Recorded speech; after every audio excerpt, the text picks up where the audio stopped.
రాష్ట్ర హోంమంత్రి గారు, మన పాయకరావుపేట పాపమ్మ గారు, అనిత గారు, ఆవిడ ఒక ట్రాక్ రికార్డ్ని చూసుకోవాలి. ఒక్కసారి వెనక్కి తిరిగి వెళ్ళి మేము అధికారంలో ఉన్నప్పుడు మీరు ఎలా మాట్లాడారు మా నాయకులను ఉద్దేశించి అన్న విషయం ఒక్కసారి గుర్తు తెచ్చుకోవాలి. అంత హీనంగా, అంత దారుణంగా అయితే ఎవ్వరు మాట్లాడట్లేదు మా పార్టీ నుంచి.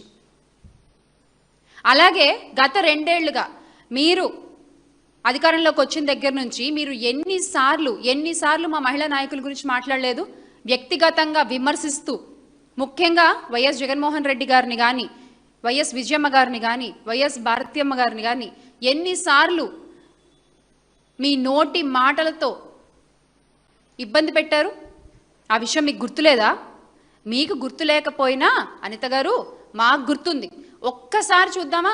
మీరు మాట్లాడిన అందమైన రాజభాష అని మీరు అనుకుంటున్నారే, ఆ భాషను ఒకసారి విందామా మనం?